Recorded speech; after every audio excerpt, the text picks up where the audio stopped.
और आकर के गुरु माँ से भिक्षा मांगी, माते भिक्षाम देही, माता भिक्षा प्रदान करो। माँ ने मन में विचार किया कि अभी सामग्रियां तो इतनी नहीं कि मैं भिक्षा दे सकूं, मना कर दिया। बोले भगवान आप कल आ जाना, आज तो भिक्षा के लिए सामग्री नहीं है, शाम को जब आ जाएगी तो कल आपको प्रदान कर दूंगा। अब भृगु ऋषि तो क्रोधी, उनको तो जब मांगे तब चाहिए।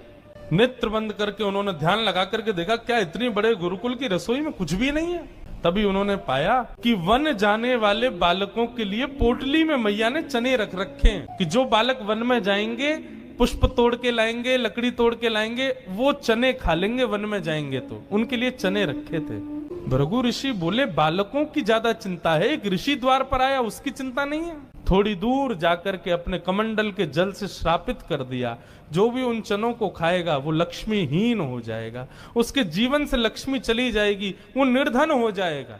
जिस समय भृगु ऋषि श्राप दे रहे थे, सुदामा जी वहीं एक वृक्ष के पीछे बैठ करके कुछ पुष्प तोड़ रहे थे। जैसे ही श्राप दिया, सुदामा जी पहले तो चाहते थे कि मैं जाकर के ये संकेत कर दूं कि भाई उन चनों को मत खाना, उनको शाप लगा है। लेकिन तभी गुरुकुल जाते समय देखा कि सामने से अपने दोनों कमर पर पोटलियां बांध करके कृष्ण चले आ रहे हैं। सुदामा जी बोले लाला कहां जा रहे हो? बोले आज तोकू और मोकू वन में जावे की सेवा मिली है, मोए और तोय वन से पुष्प और तुलसी तोड़ के लानी है, लकड़ी तोड़ के लानी है। चल देख, गुरु मैया ने वन में खावे के काजे चना भी दिए, दोनों प्रेम से पाएंगे और प्रेम से वहां से बढ़िया सब कछु लेके आएंगे। आज बालकन में हमारो नंबर आया हो वन में जावे को। सुदामा जी की नजर पोटलियों पर पड़ी। बोले कन्हैया कहीं खा नहीं ले, फेंक देंगे तो कहीं अंकुरित होके वृक्ष बन गए, कोई भी खाएगा तो लक्ष्मीहीन हो जाएगा, मेरो कन्हैया खा लेगो तो लक्ष्मीहीन है जाएगो।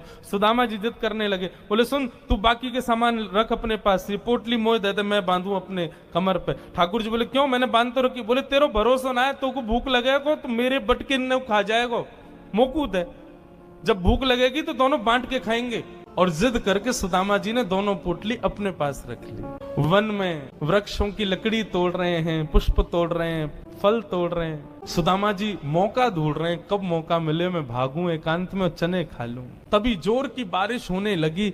बारिश के कारण ठाकुर जी तो एक वृक्ष के नीचे जाकर के खड़े हो गए। अरे आजा सुदामा, यहीं खड़ो है जा, बहुत वर्षा हो रही है। पर सुदामा जी एक बगल में एक और विशाल वृक्ष था, उसके ऊपर चढ़ गए, डाल पर जाकर के बैठ गए। वर्षा हो रही थी, ठाकुर जी एक वृक्ष के नीचे खड़े हैं, दूसरे वृक्ष के ऊपर सुदामा जी बैठे हैं। सुदामा जी बोले यही सही समय है, और पोटलियां खोल करके सुदामा जी खाने लगे। ठाकुर जी ने देखा, ए सुदामा मेरे उचना है में खा मत जाइयो, रुक जा, बरसा रुकंद मैं हूं, आ रहा हूं ऊपर। लेकिन सुदामा जी के नेत्रों से आंसू गिर रहे हैं। बोले लाला तू सदा प्रसन्न रहे, मेरे बट की लक्ष्मी भी तेरे पास आ जाए, तेरे जीवन में कभी कोई कष्ट नहीं आवे, मेरे लाला को कभी रोनो नहीं पड़े, कभी उदास नहीं हो, कभी दुखी नहीं हो, यही मेरी मित्रता को उपहार में अपने कृष्ण को देना चाहूं। और उपहार के रूप में सुदामा जी ने मानो अपने जीवन में प्राप्त होने वाली समस्त लक्ष्मी भी श्री कृष्ण के चरणों में पधरा दी, और दोनों पोटली के चने स्वयं सुदामा जी खा गए। द्वारिकाधीश कृष्ण उस दिन तो सोच रहे थे कि सुदामा तूने एक बार भी विचार नहीं किया कि मेरे भी चने थे उसमें, पा गया। सुदामा जी क्षमा मांगने लगे। बोले माफ कर दे लाला, भूख ज्यादा लगी, हमारे खा गए हो, लेकिन वास्तविकता कौन जाने। सुदामा जी महाराज फटी टूटी झोपड़ी में रहते हैं, उधरी हुई धोती पहनते हैं, अन्न जल का तो कोई ठिकाना ही नहीं है, ऐसे घर में रहते हैं। पत्नी बोली द्वारिकाधीश आपके मित्र हैं, आप जाते क्यों नहीं कभी उनसे मिलने? सुदामा जी बोले कहीं मेरी दशा देख करके कोई ये ना सोचे गरीब है, भिखारी मांगने आया, इसलिए मुझे अजीब लगता है। और दूसरी बात ये कि मैं कृष्ण का सखा हूं, अब कृष्ण तो बढ़िया राजकीय वेश में रहता है, अब मैं ऐसे रहता हूं, कोई मुझे देख करके कहीं ये ना सोचे ये कैसा सखा ठाकुर जी का, इसलिए मुझे लगता है कि मैं यहीं से ही उनको भज लूं, उनके पास ना जाऊं। सुदामा जी की पत्नी ने सौगंध दे दी, तुम्हें मेरी सौगंध है, जाओ द्वारिकाधीश से मिलके आओ। पत्नी की सौगंध मान करके सुदामा जी आज विचार करने लगे, जाऊं? कृष्ण ये तो नहीं सोचेगा कि कहां से आ गया, कुछ मांगने आया है। कृष्ण तो नहीं सोचेगा, लेकिन उसकी पटरानियां, उसके राज्य के लोग, महामंत्री आदि, ये सब तो नहीं सोचेंगे। सुदामा जी को बहुत संकोच हो रहा है, लेकिन पत्नी की सौगंध है तो निकल पड़े। पत्नी ने 4 घरों में जाकर के अलग अलग एक एक मुट्ठी चावल लिए, जानबूझ। क्यों? ताकि जब ये पोटली द्वारिकाधीश देखेंगे तो अलग अलग प्रकार के चावलों को देख के पहचान जाएंगे कि एक दाना भी सुदामा के घर का नहीं है। थोड़ी तो कृपा करेंगे मेरे ऊपर। सुदामा जी पोटली दबाए निकल पड़े। सुदामा जी महाराज धीरे धीरे चल करके द्वारिका की ओर जा रहे हैं। चलते चलते महीनों बीत गए सुदामा जी को।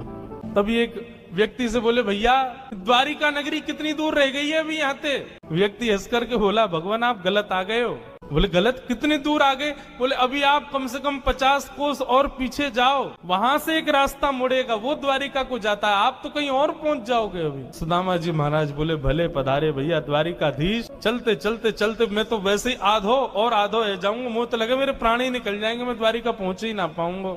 अब लाला तू वैसे तो हमारे हृदय में बैठो है, चल के तो हम पता ना कब पहुंचेंगे, लेकिन लाला तेरी अगर इच्छा हो तो तू ही बुला ले अब मुंह को। और ऐसा कह के सुदामा जी वहीं एक वृक्ष के नीचे लेट गए। जैसे ही लेटे थोड़ी बहुत देर में ही उनको थोड़ी ध्वनि सुनाई देने लगी। नेत्र खोल करके देखा, सोने की नगरी है, चारों ओर जय श्री कृष्ण जय श्री कृष्ण जय श्री कृष्ण नाम की ध्वनि आ रही है। सुदामा जी महाराज थोड़े प्रसन्न हो गए। बोले भैया ये कौन सी नगरी है?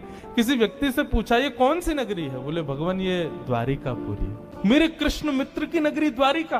बोले हाँ ये द्वारिकाधीश की नगरी द्वारिका। सुदामा जी तो नाचने लगे, जय हो वारे कन्हैया तेरी कृपा। भैया ये द्वारिकाधीश कहाँ बैठे होंगे? बोले सामने जो महल दिख रहा है इसी के राजा हैं द्वारिका, आप चले जाओ। सुदामा जी गए द्वारपालों से जाकर के बोले, भगवान मेरी फटी हुई धोती और मेरे पतले दुबले तन को देख करके आप ये मत सोचना मैं गरीब हूँ कुछ मांगने आया हूँ। पहले ही स्पष्ट कर दिया मैं कृष्ण का सखा हूँ। हम दोनों एक साथ एक ही गुरुकुल में पढ़े हैं, नाम मेरा सुदामा है। आज अपने सखा से मिलने आया हूँ, आप कृपा करके उनको जाकर के ये बता दीजिए।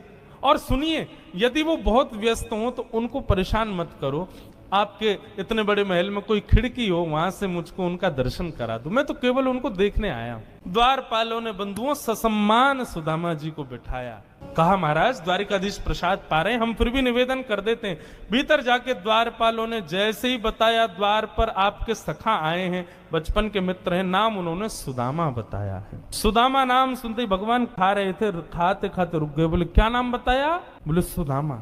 मेरे बचपन के सखा सुदामा आए हैं बाहर? बोले हाँ नाथ सुदामा जी आए। आप प्रसाद पा लीजिए, हमने उनको कह दिया है आप जब निवृत्त हो जाएंगे तब दर्शन कराएंगे। भगवान बोले प्रसाद ये आवश्यक है, मेरे मित्र आए सखाएं बाहर खड़े, तुम उनको बाहर ही छोड़ के आ गए। भगवान आज पहली बार बीच प्रसाद से उठ गए, दौड़े। महामंत्री सेनापति पत्नियां सब दौड़ रही हैं, ऐसा कौन आ गया जिसके लिए भोजन छोड़ के भागे? द्वार पर दीनहीन सी अवस्था है, सुदामा जी खड़े। भगवान ने जाकर के हृदय से लगा ली। बार बार उनके मुख को देखते हैं, फिर हृदय से लगाते हैं, फिर देखते हैं, फिर हृदय से लगाते हैं। अपने गले में गलवैयां डाल करके लेकर के चल रहे हैं, फिर चलते चलते पता नहीं क्या होता है, ठाकुर जी फिर रोकते हैं, फिर हृदय से लगा लेते हैं, फिर चलते हैं, फिर हृदय, बार बार हृदय से लगा रहे हैं और रोने लग रहे हैं ठाकुर जी। रुक्मणी आदि पटरानियों ने ऐसा दृश्य पहले द्वारिका में कभी नहीं देखा। सुदामा जी को ले जाकर के द्वारिका के सिंहासन पर बिठाया। भगवान ने अपने नेत्र के अश्रुओं से सुदामा जी के चरणों को धोया और संपूर्ण जल द्वारिका के चारों दिशाओं में छिड़क दिया। बोले हमारी द्वारिका पवित्र हो जाएगी। सुदामा जी के चरणों का चरणामृत। सुदामा जी कह रहे हैं लाला मैं इन सबके योग्य ना हूं, ये सब कहा कर रहा हो भैया?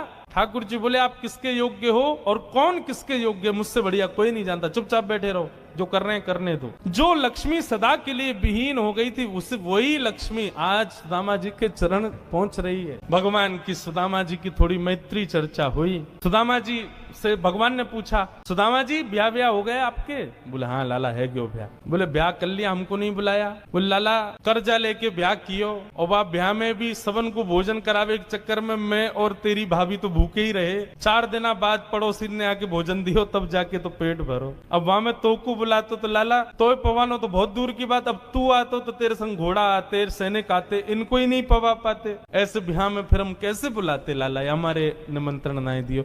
मेरी छोड़ लाला, तू बता तेने ब्याह कर लियो? भगवान बोले हमारे ब्याह की मत पूछो, जैसे आपका ब्याह बताने लायक नहीं ऐसे हमारे ब्याह भी बताने लायक नहीं। बोले नहीं नहीं लाला बता ब्याह भयो कि नहीं? भगवान बोले हो गया। अच्छा भाभी कहाँ है, चलो मिलवाएं भाभी से। बोले यहीं बुलाते, बोले नहीं बड़ी जगह चाहिए भाभी से मिलने के लिए। बोले क्यों, बोले अब चलो पता चल जाएगी। विशाल एक सभागृह था, सुधर्मा सभा, और उसमें महाराज असंख्य, जहां तक देखो भगवान की पत्नियां खड़ी हैं, घूंघट सिर पर रखा है, इतनी सारी माताएं बहनें, दूर दूर तक सिर दिख रहे हैं, लाल लाल साड़ी पहने भगवान की सब पत्नियां। सुदामा जी बोले द्वारिका की सब माताएं बहनें दर्शन करने आ गई महात्मा का। सुदामा जी बैठ गए, भगवान ने इशारा किया आओ एक एक करके सब प्रणाम करो। मैं रुक्मणी प्रणाम, देवी चरसो भाग्यवती रहो।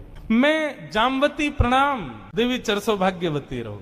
मैं सत्यभामा प्रणाम, देवी चरसो भाग्य। मैं कालिंदी प्रणाम, देवी चरसो भाग्यवती रहो। मैं भद्रा, मैं लक्ष्मणा, सब प्रणाम करती हुई 500 पत्नियां प्रणाम कर गई भगवान के। जब 1000 पत्नियां प्रणाम कर गई, ठाकुर जी खड़े खड़े देख रहे थे। सुदामा जी बोले लाला यहाँ पे आइयो, कितनी और हैं अभी? भगवान बोले 16,108। अच्छा लाला ये सब अपनी है? भगवान बोले हाँ सब अपनी। वाह लाला तेने इतने सारे ब्याह किए, 16,108। अरे भैया हमें एक में ही बुला ले तो हम भी आ जाते मालपुआ खावे। हमने एक किया वहां में नहीं बुलाया, तू नाराज है क्यों? तेने इतने सारे के एक में ही बुला ले तो।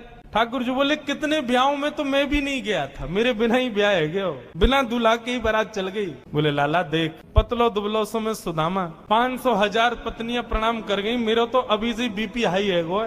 लाला 16,000 उनको आशीर्वाद दूंगा तो मुंह तो लगा मेरे प्राण ही निकल जाएंगे। एक काम कर, पत्नी तो 16,108 है, पति तो अकेलो तू ही है ना।